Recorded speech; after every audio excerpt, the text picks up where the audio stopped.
Selamat berjumpa kembali pada seri perkuliahan di Sekolah Farmasi. Saya Daryono Hadi dari kelompok keilmuan farmakokimia. Pada mata kuliah analisis farmasi instrumental ini, kami akan mengantarkan Anda semua pada pemahaman prinsip maupun aplikasi dari instrumen-instrumen analitik yang biasa digunakan pada proses penemuan obat maupun pada proses penjaminan mutu obat pada saat diproduksi, mulai dari bahan baku tiba, dikonfirmasi, kemudian pada saat in proses kontrol kita melakukan proses penjaminan mutu, juga untuk analisis kualitatif maupun kuantitatif menggunakan instrumen-instrumen analitik ini.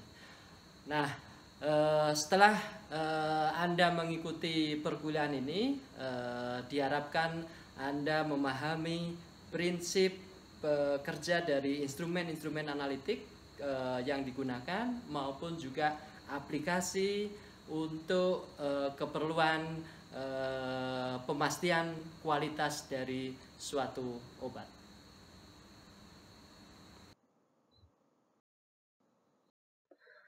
Pada analisis farmasi, kita mengenal metode klasik dan metode instrumental atau teknik instrumental.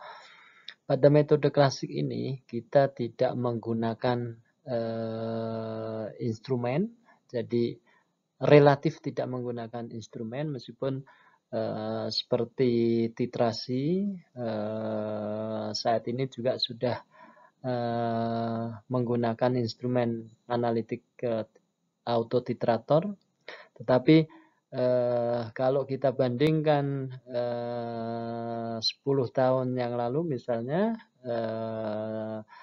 untuk keperluan titrasi kita relatif melakukannya secara manual. Kemudian contoh lain adalah gravimetri, di mana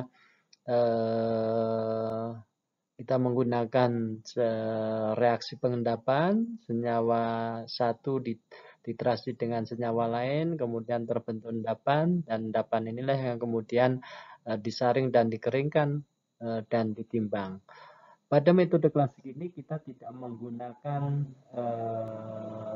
senyawa pembanding, meskipun pada titrasi atau volumetri kita menggunakan senyawa yang digunakan untuk pembakuan konsentrasi larutan konsentrasi. Sedangkan pada teknik instrumental, di mana kita menggunakan instrumen-instrumen analitik, kita mutlak membutuhkan senyawa baku pembanding, reference material. Karena tanpa senyawa pembanding ini kita tidak bisa melakukan konfirmasi pada analisis kualitatif maupun untuk keperluan analisis kuantitatif. Nah, dalam terminologi analisis farmasi kita mengenal namanya teknik, metode, prosedur atau SOP. Kalau teknik ini masih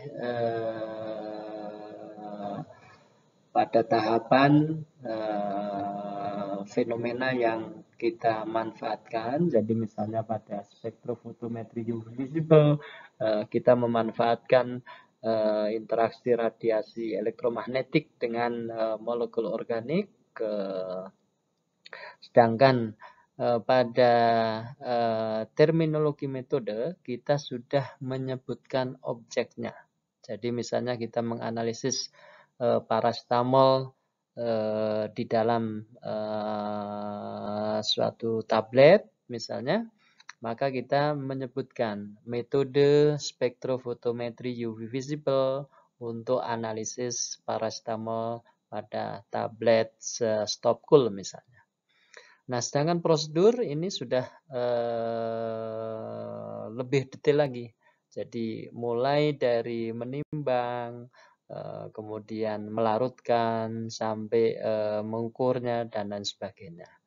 Nah, standar operating procedure tentu ini lebih detail lagi. Jadi SOP ini tentunya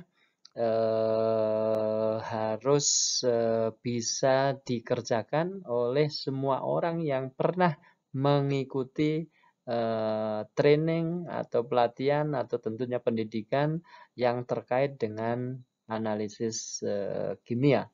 Karena sudah disebutkan secara detail, misalnya berapa miligram senyawa yang ditimbang, kemudian pelarutnya apa, kemudian kalau menggunakan spektrofotometer untuk analisis kuantitatif misalnya sudah disebutkan panjang gelombangnya berapa yang digunakan, kemudian yang dicatat apa dan sebagainya, sehingga memang sudah sangat detail sehingga dapat dikerjakan oleh tenaga-tenaga yang punya background pendidikan yang terkait. Nah, ini adalah instrumen-instrumen analitik yang nanti akan kami jelaskan kepada saudara semua. Jadi prinsipnya karena ada spektrometri dan juga di sini ada kromatografi.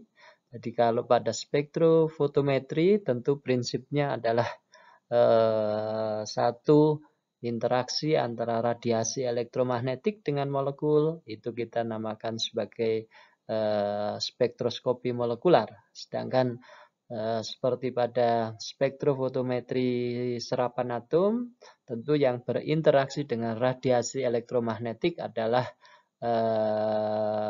atomnya atau elektron valensi pada atom, ya, yang kita manfaatkan untuk keperluan analisis kualitatif maupun kuantitatif. Nah, kemudian pada kromatografi tentu ini prinsipnya adalah pemisahan, ya. Jadi alat-alat ini baik spektrofotometri UV visible, spektrofluorometer, kemudian spektrofotometer IR, ya, spektroskopi massa, dan spektrometer NMR, nuclear magnetic resonance. Ini seperti tadi kami jelaskan di pendahuluan, tentu biasa dimanfaatkan untuk keperluan analisis kualitatif maupun kuantitatif pada proses penemuan dan pengembangan obat, mulai dari awal mendesain molekulnya sampai mengembangkan menjadi sediaan farmasi. Sedangkan pada penjaminan mutu tentu mulai kita mengkonfirmasi bahan baku datang, ya, memastikan apakah betul bahan yang kita terima adalah parastamol atau bukan. Kemudian di in process control tentu ini kita melakukan pengujian-pengujian khusus baik kualitatif maupun kuantitatif. Dan finish product sebelum dirilis, ya, maupun pada saat nanti ada sampling di pasar, di pasaran misalnya oleh Badan POM, tentu ini juga dilakukan pemastian kualitasnya oleh atau menggunakan instrumen-instrumen analitik ke spektrofotometer maupun kromatografi cair kinerja tinggi. Ini adalah gambaran dari awal sampai akhir dari suatu proses penemuan dan pengembangan obat dari suatu penyakit. Jadi instrumen-instrumen analitik ini tentu banyak dimanfaatkan untuk proses drug discovery dan development ini. Jadi bisa kita lihat di sini instrumen analitik ini digunakan mulai dari memastikan protein-protein yang terkait dengan penyakit, ya, atau enzim selain protein. Kemudian pada saat kita telah selesai mensintesis atau mengisolasi senyawa kandidat atau senyawa akhir dari modifikasi suatu struktur misalnya, tentu harus dikonfirmasi menggunakan instrumen NMR, spektroskopi massa, atau bahkan mungkin juga menggunakan spektroskopi sinar X. Demikian juga pada saat formulasi, ya, kemudian uji preklinis maupun uji klinis, tentu kita menggunakan instrumen seperti kromatografi maupun spektrofotometri untuk mengetahui kadar obat di dalam darah misalnya. Nah, kemudian semua data-data ini dari hasil konfirmasi maupun pengujian digunakan untuk mendapatkan approval atau persetujuan dari badan yang punya otoritas, yaitu Badan POM kalau di Indonesia. Nah, bila kita melihat struktur molekul dari suatu obat, di mana tentu kalau obat yang paling utama tentu adalah efikasi, ya, efek farmakologinya, khasiatnya, kemudian kualitas dan keamanannya. Nah, di sini tentu kalau kita melihat struktur kimia, tentu kita bisa memprediksi